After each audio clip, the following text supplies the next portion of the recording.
పరిశుద్ధ గ్రంథంలో నుండి మత్తయి సువార్త 12వ అధ్యాయం 43-45 వాక్యాలని మనం చదువుకుందాం. నేను చదువుతాను, ఆ మాటల్ని మీరు వినండి చాలు. మీరు చూడండి పరిశుద్ధ గ్రంథంలో నుండి మత్తయి సువార్త 12వ అధ్యాయం. అపవిత్రాత్మ ఒక మనుషుని వదిలిపోయిన తరువాత అది విశ్రాంతి వెతుకుచు నీరు లేని చోట్ల తిరుగుచుండును.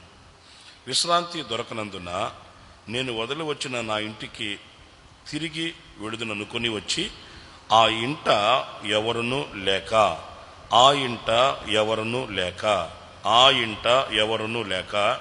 అది ఊడ్చి అమర్చిండుట చూచి వెళ్ళి తనకంటే చెడ్డవైన మరి 7 దయ్యములను వెంటబెట్టుకుని వచ్చును.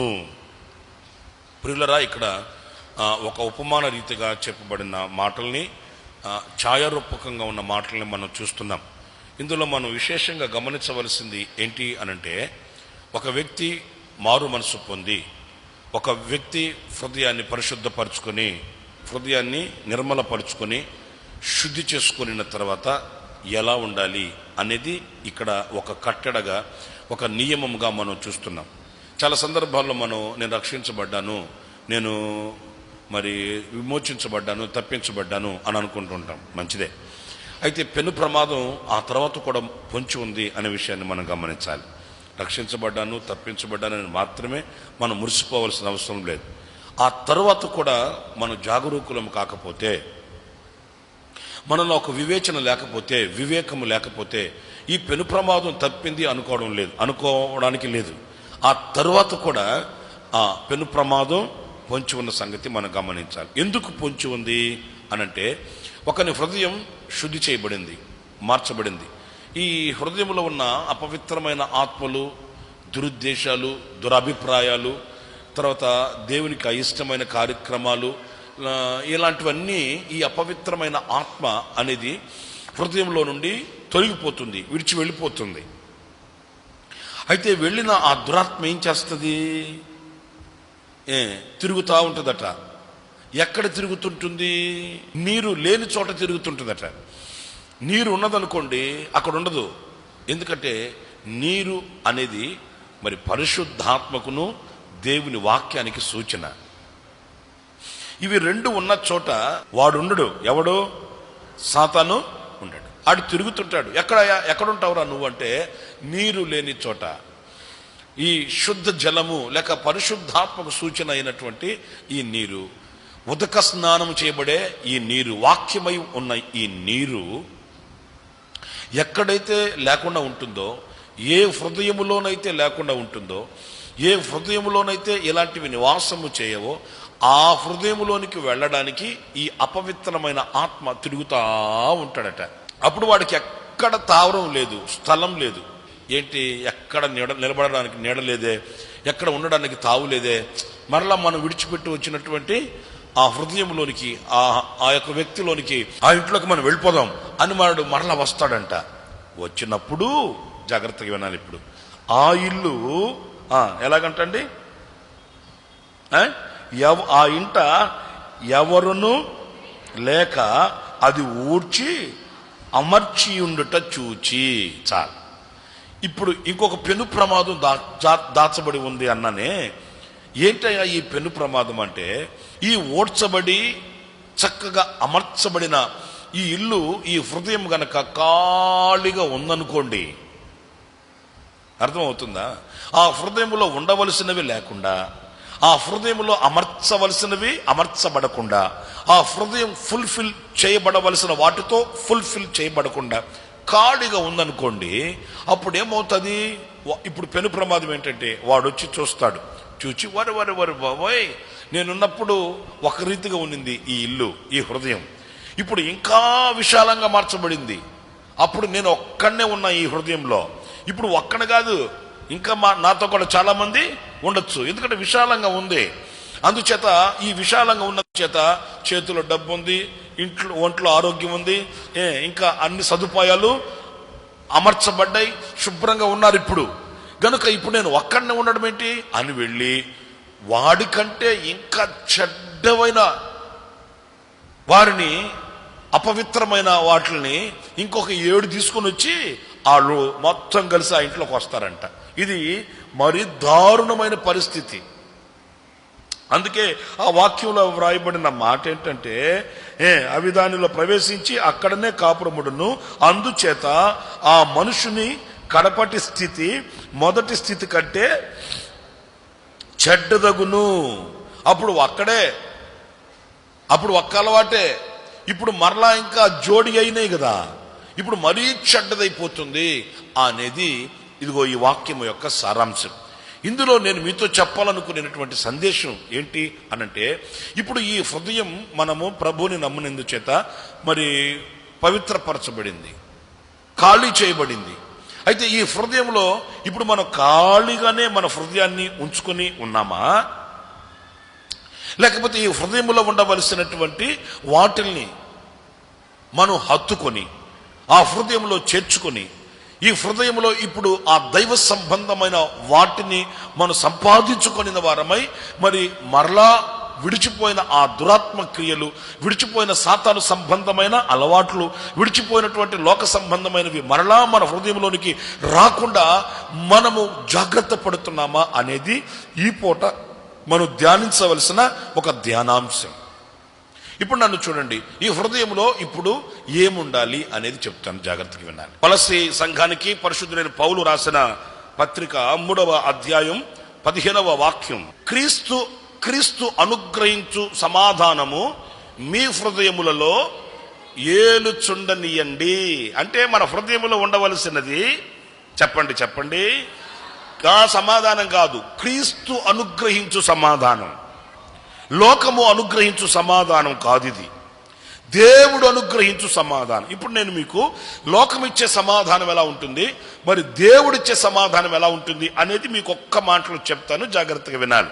ఆ దేవుడు అనుగ్రహించే ఈ సమాధానం మన హృదయములలో నింపుకొని ఉన్నప్పుడు మనము అత్యధికంగా ఆశీర్వదించబడిన వారమై, విశ్వాసములో బలపరచబడిన వారమై, అంచెలంచెలుగా దీవించబడి అందరి కృపలో దాచబడడానికి మనం వృద్ధి చెందుతున్న వారం అవుతాము. మనలో ఒక సంపూర్ణత కలుగుతుంది. అలా లేకుండా లోకమిచ్చే సమాధానాన్ని గనక మనం ఆశించిన వారమైతే ప్రియ దేవుని బిడ్డలారా, ఇది దైవ సంబంధమైనదిగా కనబడదు. ఇప్పుడు దేవుడిచ్చే సమాధానం ఏంటి, అది ఎలా ఉంటుంది అనంటే, మీకు ఒక చిన్న ఉదాహరణ, మీకు బాగా తెలిసిన చరిత్ర అదేంటంటే, షడ్రక్ మెషక్ అబేద్నెగోల విషయం కానివ్వండి, అలాగే దానియేలు విషయంలో కానివ్వండి, అలాగే క్రొత్త నిబంధన సంఘంలో పరిశుద్ధుడైన పౌలు హెబ్రీ పత్రికలో రాసిన అనుభవాలు కానివ్వండి, ఈ మూడింటిని మనం ఎదుటి పెట్టుకోవాలి.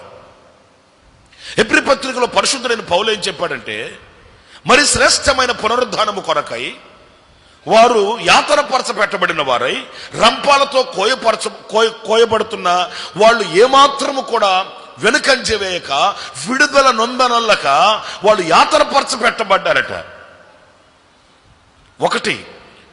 ఇక రెండవ అనుభవం మనం చూస్తే, మరి బబులోనులో షడ్రక్ మెషక్ అబేద్నెగోలు దానియేలు విషయంలో మనం గమనిస్తే, వాళ్ళు హింసించబడడానికి ఇష్టపడ్డారు, వాళ్ళు హింసింపబడడానికి ఇష్టపడ్డారు, వాళ్ళు యాతనపరచబెట్టడానికి ఇష్టపడ్డారు, వాళ్ళు అగ్నిలోనికి వెళ్ళడానికి ఇష్టపడ్డారు, సింహాల బోనులోనికి వెళ్ళడానికి ఇష్టపడ్డారు.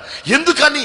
ఇప్పుడు లోకం ఇచ్చే సమాధానం ఎలా ఉంటుందంటే, ఇప్పుడు రాజు వారిని అదిగో ఆ ప్రతిమకు మొక్కమన్నాడు. రాజు వారికి ఇచ్చిన ఆజ్ఞ ఏంటంటే, నేను చెప్పేంత వరకు ఎవరు వాళ్ళ దేవుళ్ళకి ప్రార్థనలు చేయకూడదు అన్నాడు.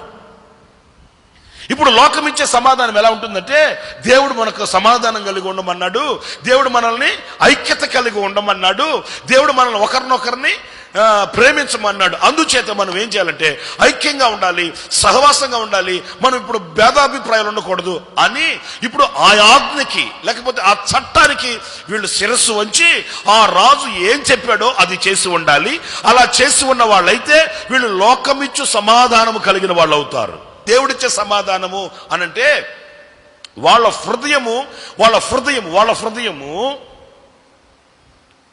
దేవుడిచ్చే సమాధానము కలిగినది గనుక ఇప్పుడు వాళ్ళ హృదయాలు వాళ్ళని నేరారోపణ చేయట్లేదు, వాళ్ళ హృదయం వాళ్ళని నిందించట్లేదు, వాళ్ళ హృదయం వాళ్ళని ఏలెత్తి చూపట్లేదు. ఏమ్రా బాబు, దేవుని వాక్యం ఎలా ఉంటే నీవు ఎలా చేస్తున్నావేంటి, దేవుని వాక్యం ఎలా ఉంటే నీవు ఎలా ప్రవర్తిస్తున్నావేంటి, దేవుడి వాక్యం ఎలా ఉంటే నువ్వు ఇక్కడ కూర్చొని ఉన్నావేంటి? దేవుడి వాక్యం ఎలా ఉంటే నువ్వు వాళ్ళతో సాంగత్యం చేస్తున్నావేంటి? దేవుడి వాక్యం ఎలా ఉంటే నువ్వు ఎలాగా నడిపించబడుతున్న వాళ్ళతో వ్యూహం ఉంది, వాళ్ళతో ఐక్యత కలిగి, వాళ్ళతో సహవాసం కలిగి, వాళ్ళతో సహజీవనం చేస్తున్నావేంటి అని వాళ్ళ హృదయము వాళ్ళని నేరారోపణ చేయకూడనట్లు ఎంతటి శ్రమనైనా అనుభవించారు. కానీ వాళ్ళు లోకం ఇచ్చే సమాధానాన్ని పొందిన వాళ్ళు కాదు. ఏమండి పాస్టర్ అన్న గారు, మరి అంత నిక్కచ్చిగా నిలబడితే మా పెళ్ళిళ్ళకి వాళ్ళు రావాలి, ఆడపిల్లలకి మేము వెళ్ళాలి, మా పిల్లలు వాళ్ళ ఇంటికి వెళ్ళాలి, వాళ్ళ పిల్లలు మా ఇంటికి రావాలి, అందుకని మరి తప్పదు కదండి లోకమన్న తర్వాత అందుకెళ్ళాను అంటే ఇది లోకం ఇచ్చే సమాధానం. దేవుడిచ్చే సమాధానం ఎలా ఉంటుందో తెలుసండి. నా వాళ్ళు నా ఇంటికి రాకపోయినా, మా వాళ్ళు నన్ను పలకరించకపోయినా, ఒకవేళ ఈ ప్రకృతి వికృతిగా నన్ను చూచినా నా హృదయం నన్ను నేరారోపణ చేయకూడదు. ఇది దేవుడిచ్చే సమాధానం. హల్లెలూయా. వాళ్ళు కాల్చబడడానికి వెళుతున్నా, సింహాల బోనులోనికి వెళుతున్నా, రంపాలతో కోయబడుతున్నా వాళ్ళ హృదయం దేవునితో సమాధానం, దేవుని సమాధానం కలిగి, అంటే వాళ్ళ హృదయం వాళ్ళని నేరారోపణ చేయలేదు, నిర్మలమై ఉన్నది. రెండవ అనుభవం నేను మీతో చెప్తాను. కొలస్సీ పత్రికలోనే 3:16 సంగీతముతోనూ కీర్తనతోనూ ఆత్మ సంబంధమైన పద్యముతోనూ ఒకనినొకడు బోధించుచు బుద్ధి చెప్పుచు కృపాసహితముగా మీ హృదయములలో, నోటిట, మీ హృదయములలో దేవునిని గూర్చి గానము చేయుచు సమస్త విధములైన జ్ఞానముతో క్రీస్తు వాక్యము మీలో సమృద్ధిగా నివసింపనీయుడి. ఇక్కడ 2 అనుభవాలు ఉన్నాయండి. దేవునిని గూర్చిన గానము. ఏ గానము? మన హృదయములో ఆ యొక్క దేవునిని గూర్చిన స్తుతి ఆరాధన, దేవునిని గూర్చిన ఉత్సాహ సంతోష గానములు, దేవునిని గూర్చిన చెప్పండి సంతోష కలిగించే కీర్తనలు, దేవునిని గూర్చిన ఆ స్తుతి ఆరాధన, వర్షిప్, ప్రైజ్ అండ్ వర్షిప్, స్తుతి ఆరాధన మన హృదయములో ఉండాలట. రెండవది సమస్త విధములైన జ్ఞానముతో క్రీస్తు వాక్యము మీ హృదయంలో సమృద్ధిగా ఉండాలట.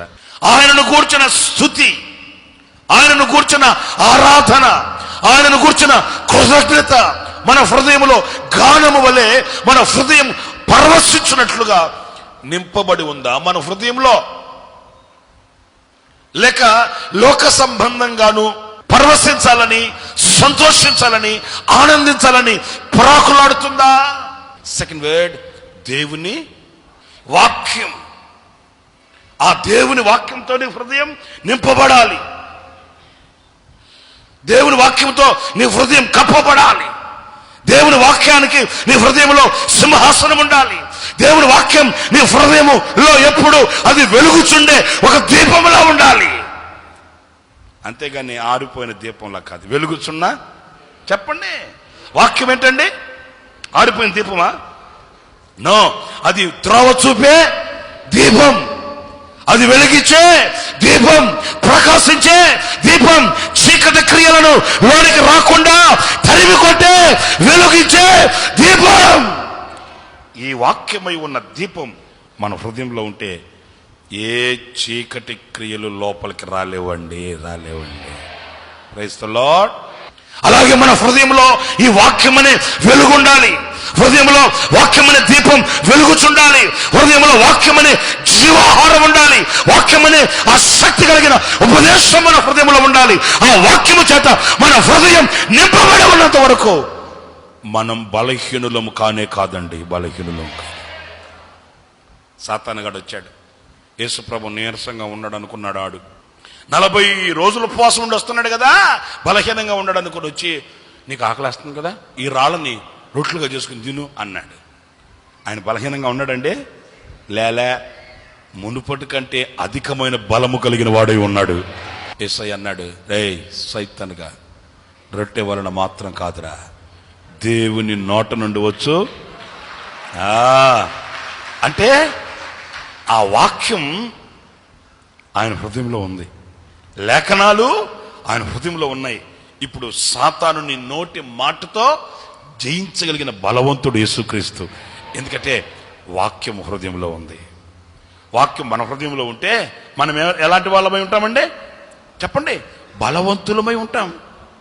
నా హృదయాన్ని అర్పణగా నీ సన్నిధిలో పెడుతున్నాను అని కనుక ఈ పూట మీరు ప్రార్థన చేసుకోగలిగితే మీ హృదయం వెలుగుమయమై తేజరిల్లుతుంది.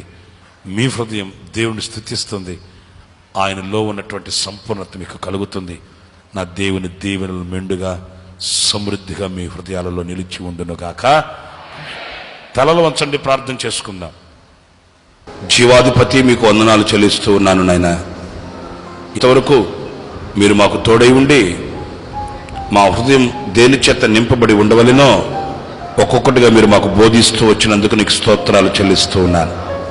మా హృదయంలో మీ సమాధానం, మిమ్మల్ని గూర్చిన గానం, జ్ఞానమును గూర్చిన వాక్యం, మీ ప్రేమ మా హృదయంలో నింపబడి ఉండినట్లుగా సహాయం చేసి మమ్మల్ని దీవించమని, ఇదిగో నీ సన్నిధికి వచ్చిన ఒక్కొక్కరిని మీ రెక్కల నెడలో దాచి కాపాడండి. మీ రాజ్యముకు సిద్ధపరచండి. నీ బిడ్డల అక్కర్లు తీర్చండి. నీ బిడ్డలను ఆధ్యాత్మికంగా స్థిరపరచండి. మహిమ, ఘనత, ప్రభావములు మీరు పొందుకొనండి. యేసు నామములో ప్రార్థించి వేడుకొనుచున్నాను తండ్రి, ఆమెన్.